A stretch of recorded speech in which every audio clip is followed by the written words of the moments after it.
আজকের লেকচারে আমরা জানবো মেশিন সাইকেল এবং টি স্টেট কথাটার মানে। খুব পপুলার জিনিস, যখনই আমরা আর্কিটেকচার দেখি তখনই একটা আইডিয়া চলে আমাদের থাকা দরকার যে মেশিন সাইকেল জিনিসটা কি। কেন কি পরবর্তীকালে এই মেশিন সাইকেল হিসাবেই কিন্তু আমরা যে প্রসেসর লেভেল যে ইনস্ট্রাকশন গুলো আছে সেটাকে আমরা মেজার করতে পারবো যে কতটা সময় একটা ইনস্ট্রাকশন এক্সিকিউট করতে লাগে।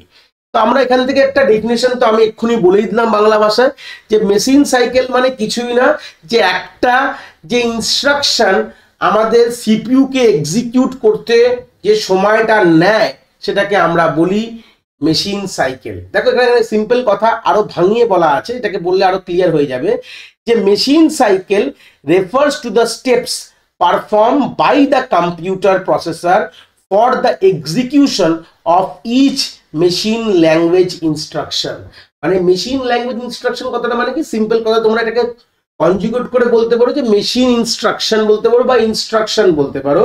তো একটা ইনস্ট্রাকশন করতে গেলে যে স্টেপসটা পারফর্ম করছে, মানে একদম আমি যদি সিম্পল একটা কথা বলি যে MOVA, তার মানে কথাটা যদি সিম্পল এটার মানে বোঝায় যে বি এর ভ্যালুটা এতে মুভ করো। বি একটা one kind of register in CPU মধ্যে রয়েছে, ধরে নাও সেটা তোমার এতে বলে একটা রেজিস্টার রয়েছে, তুমি এতে মুভ করছো, সিম্পল।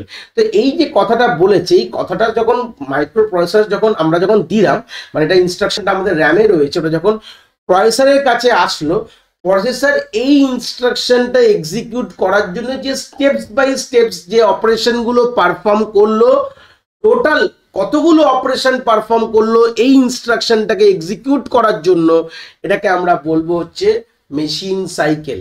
সিম্পল জেনারেলি চারটে স্টেপসে হয়, যে কোনো মেশিন সাইকেলের মধ্যে চারটে সাব ফেজেস হতে পারে বা সাব স্টেপস হতে, যেটা অলরেডি আমরা প্রিভিয়াস লেকচার্স বলতে পারো বা আমাদের ইনস্ট্রাকশন সাইকেল আমরা দেখে নিয়েছি। যে প্রথমে আমাদের কি হয়, ফার্স্ট ফেজে আমরা ফেচ করি, fetch the machine language from the instruction, machine language instruction from memory, মানে প্রথম কাজ হচ্ছে এটাকে ফেচ করে নিয়ে আসা। সেকেন্ড কাজ হচ্ছে ডিকোড করা, তারপর হচ্ছে এক্সিকিউট করা, আর ফোর্থ হচ্ছে store the result in the memory.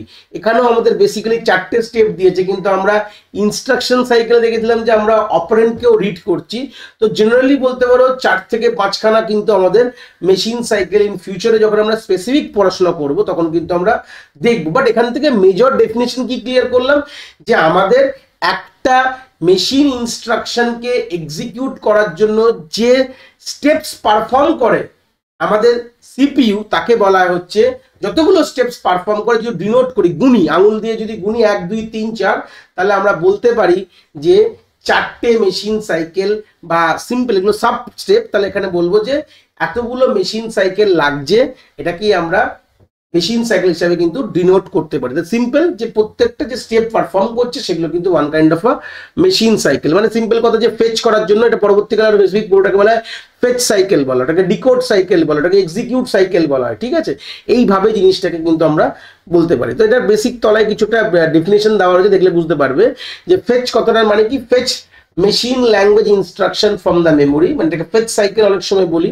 First phase দেখতে পাচ্ছ যে fetch machine language instruction from memory. 2 নম্বর হচ্ছে ডিকোড। ডিকোড মানে আমরা বুঝলাম translate and interpret the fetch machine language into a command, বলতে পারো যে কি করতে হবে সেটাকে ইন্টারপ্রিট করলো, মানে ডিকোড করার পর বুঝতে পারলো মাইক্রোপ্রসেসর যে কি কাজ করতে হচ্ছে, কি বলেছে ইনস্ট্রাকশনটা, সেটা কিন্তু একটা আইডিয়া নিয়ে নিল এই ডিকোড ফেজ থেকে। থার্ড হচ্ছে কি এক্সিকিউট করছে, অবভিয়াসলি যে কমান্ডটা পেলো বা ইনস্ট্রাকশনটা পেলো সেটাকে এক্সিকিউট করতে হবে। ফোর্থ আবার কি আমাদের store the result back to the memory. সেটাকে অলরেডি এই চারটে ফেজ কিন্তু আমরা ইনস্ট্রাকশন সাইকেলও কিন্তু দেখে এসেছি। তাহলে এখানে তলায় একটা পয়েন্ট রয়েছে যে one subdivision of each operation perform in one clock cycle is known as T state. এখান থেকে একটা মেজর জিনিস একটা মানে আমরা বুঝতে পারবো, যে আমরা বুঝতে পারলাম যে কোনো অপারেশন করার জন্য এই যে চারটে কথাটা বললাম, এই 4-5টা আমরা মেশিন সাইকেল কিন্তু পরবর্তীকালে দেখবো। এখান থেকে একটা আইডিয়া এখান থেকে নিয়ে নিই আমাদের কত ধরনের মেশিন সাইকেল হয়। এই যে ফেচ করছি মেমোরি থেকে, এটাকে বলা হয় ফেচ সাইকেল বলা হয়, CY লিখে দেবো, পুরোটা লিখবো না। এই যে আমরা ডিকোড করছি এটাকে বলা হয় ডিকোড সাইকেল বলা হয়। ঠিক আছে, এই যে এক্সিকিউট করছি এটাকে বলা হয় এক্সিকিউট, এক্সিকিউট সাইকেল। এই যে স্টোরটাকে আলাদা করে কিছু বলেন, এখানে বলা হয় রিড, মানে যখন অপারেন্টকে তুলে আনি তখন বলে রিড সাইকেল বলা হয়। ঠিক আছে, রিড সাইকেল।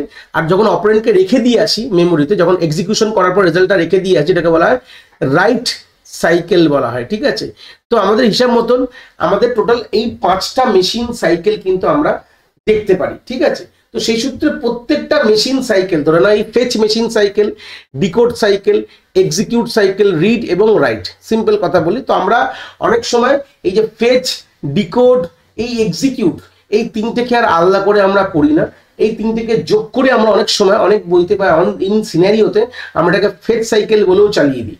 ঠিক আছে, গল্পটা কি হয়, ফেচের ব্যাপারটা কি, তুলে আনার ব্যাপার, তাই তো? একদম বেসিক ইনস্ট্রাকশনকে তুলে আনছি, এনে এটাকে ডিকোড করে এক্সিকিউট তো পরে হবে।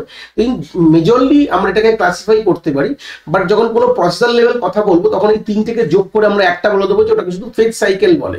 আর ফেচ, রিড, রাইট, ঠিক আছে, মেমোরি রিড হতে পারে বা আইও রিড হতে পারে, যে কোনো একটা সিনারিও হতে পারে। তো আমরা এই প্রত্যেকটা, যে আমি এখান থেকে একটা জিনিসটা বলতে চেয়েছি যে এই প্রত্যেকটা মেশিন সাইকেল, ঠিক আছে, যে এক্সিকিউট মানে এই কাজটা করা, এই সাইকেলটাকে এক্সিকিউট করার মধ্যে এখানে কিন্তু এর মধ্যে অনেকগুলো সাব ডিভিশন রয়েছে। মানে ফেচ করার জন্য যে কতগুলো ক্লক পালস লাগছে সেটাই কিন্তু আমরা একটা টি স্টেট বলে ডিনোট করি, 1 টি স্টেট। তাহলে মানে এটুকু বললাম যে একটা ফেচ করতে গেলে আমাদের কতগুলো ক্লক পালস লাগবে, যেটা ইন জেনারেল ইন অ্যাভারেজ বলতে পারি যে 4টে ক্লক পালস লাগে। ঠিক আছে, সিসি লিখলাম, ক্লক সাইকেল বা ক্লক পালস যা তোমরা বলতে পারো। তাহলে এই 4টে ক্লক পালসটাকে বলা হয় 4টে টি স্টেট লাগে। ঠিক আছে, ক্লক পালস তো এভাবে বলতে পারবে না, এটা বলবো 4টে টাইমিং স্টেট আমাদের লাগছে।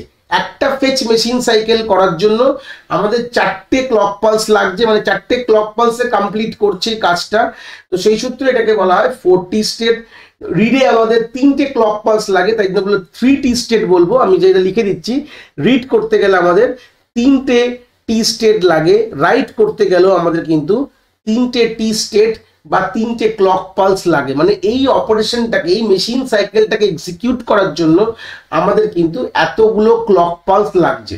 ঠিক আছে, এখান থেকে কিন্তু খুব ইম্পর্টেন্ট জিনিস, এখান থেকে তোমরা ক্লিয়ার করলে। এবার তোমরা এর আর ডিটেলস কোথায় গিয়ে পড়বে এই কনসেপ্টটার, যখন তোমরা স্পেসিফিক কখনো প্রসেসরের এগেনস্টে পড়াশোনা করবে। যেরকম আমরা অলরেডি 8085 এর প্লেলিস্টে এটাকে আমি আরো ভালো করে এক্সিকিউট করেছি, কারণ কি এই জিনিসটার একটা আইডিয়া তোমরা আর্কিটেকচারে পড়ো, কিন্তু এই স্পেসিফিক্যালি আমরা তোমরা 8085 বা 8086 মানে বেসিক্যালি যেহেতু আমাদের ফার্স্ট ইউনিভার্সাল প্রসেসর 8085ই বলি আমি, তো সেই সূত্রে গেলে সেখানেই গিয়ে আরো ডিটেলস তোমরা দেখবে যে কত ধরনের মেশিন সাইকেল হয়, যেটা আমি এখানে লিখলাম স্ক্রিনের সাইডে। এটা এখানে জেনারেলে বলা রয়েছে, জেনারেল কনসেপ্টটা স্পেসিফিক কনসেপ্টের মধ্যে অনেক তফাৎ আছে। এই আর্কিটেকচার অর্গানাইজেশনে আমরা জেনারেল ভিউ নিই একটা, যে কিরকম প্রসেসর হতে পারে, কিরকম অর্গানাইজেশন হতে পারে, কিন্তু যখন প্রসেসর বানানো হলো তখন কিন্তু অনেক কিছু ডিফারেন্স কিন্তু তোমরা ওখানে দেখতে পাবে, যেটা স্পেসিফিক আর জেনারেলের মধ্যে কতটা ডিফারেন্স হতে পারে। তো সেখানে গিয়ে আমরা মেনলি দেখেছি অলরেডি, আমরা লেকচার্স গুলো ওখানে অ্যাভেলেবেল আছে আমার প্লেলিস্টে। এখানে আমরা ফেচ মেশিন সাইকেল কতগুলো টি স্টেট লাগে এবং পুরো বৃত্তান্ত, কারণ কি যে কোনো ইনস্ট্রাকশনকে আমাদের হাতে যখন ধরবো তখন ইনস্ট্রাকশনে কয়েকটা জিনিস আমাদের দেখেই বলে দিতে হবে যে এই ইনস্ট্রাকশনের মধ্যে কতগুলো মেশিন সাইকেল লাগছে। সেটা 2টো কি 3টে কিভাবে ডিসাইড করব, আমরা সেই ইনস্ট্রাকশনটাকে যদি ভালো করে স্টাডি করি তাহলে আমরা বলবো এই 2টো 3টে কি হবে, যে একটা সাবডিভিশন, যে একটা ইনস্ট্রাকশনকে এক্সিকিউট করার জন্য কি কি জিনিস লাগে, ফেচ করতে হবে, রিড করতে হবে, রাইট করতে হবে। তো এই হিসাবে আমরা বলবো যে আমাদের যে এতগুলো মেশিন সাইকেল লাগছে এবং একটা মেশিন সাইকেলে কতগুলো করে টি স্টেট মোটামুটি, সেটা আমি এখানেও একটা বললাম যে ফেচ করতে অন অ্যান অ্যাভারেজ 4টে মেশিন টি স্টেট লাগে। টি স্টেট মানে হচ্ছে সেই ক্লক পালসটার কথা বলছি, সেরকম আমাদের রিড করতে গেলেও 3টে এবং রাইট করতে গেলেও 3টে। হিসাব করুন কতগুলো টি স্টেট লাগলো ওভারঅল। একটা ইনস্ট্রাকশন, ধরুন একটা হাইপোথেটিক্যাল ইনস্ট্রাকশন XX, এটাকে এক্সিকিউট করতে আমাদের টোটাল আমাদের 10টা টি স্টেট লেগে গেল আর 3টে মেশিন সাইকেল লাগলো। এইভাবে কিন্তু পরবর্তীকালে একটা স্পেসিফিক প্রসেসর লেভেল যখন স্টাডি করি তখন কিন্তু আমরা এই জিনিসটা এইভাবেই জিনিসটা দেখব। যাই হোক, এখান থেকে আমরা একটা মেশিন সাইকেল একটা ওভারভিউ নিয়ে নিলাম এবং টি স্টেট কাকে বলে তার একটা ওভারভিউ কিন্তু এখান থেকে আমরা এই লেকচার থেকে কিন্তু ক্লিয়ার করলাম। আশা করি তোমাদের কনসেপ্ট এখান থেকে তোমরা বুঝতে পেরেছো। যদি ভিডিওটা ভালো লেগে থাকে অবভিয়াসলি একটি লাইক করো আর বন্ধু বান্ধবের সাথে শেয়ারও করো যাদের সত্যিই দরকার এরকম ভিডিওর। আর হ্যাঁ, অবভিয়াসলি চ্যানেলে নতুন হলে চ্যানেলটাকে সাবস্ক্রাইব করে দিও এবং বেল আইকনটিকেও প্রেস করে দিও, তাহলে এরকম নতুন নতুন ভিডিওর নোটিফিকেশন তোমরা সবার আগে পেয়ে যাবে। তোমাদের এক একটি লাইকে আমি অনেকটি মোটিভেশন পাই, আমি ফিউচারে এরকম ভিডিও আরও তোমাদের যেগুলো দরকার আমি অবভিয়াসলি নিয়ে আসার প্রচেষ্টা রাখি। তোমাদের যদি কোথাও কোনো ডাউটস হয় তাহলে ভিডিওর কমেন্ট সেকশনে অবভিয়াসলি আমাদের জানাতে পারো, আমি সেইগুলোর সমাধান অবভিয়াসলি করার চেষ্টা করব। তোমাদের যদি মনে হয় স্পেশাল কোনো টপিক আছে যেটা নিয়ে ভিডিও বানালে তোমাদের সুবিধা হবে, সেটাও তোমরা আমায় জানাতে পারো এই ভিডিওর কমেন্ট সেকশনে লিখে। অবভিয়াসলি চেষ্টা করব ফিউচারে সেই টপিকগুলোকে নিয়ে ভিডিও বানানোর কথা। সবাই ভালো থেকো, আর হ্যাঁ, আবার দেখা হচ্ছে নতুন একটি ভিডিওর সাথে।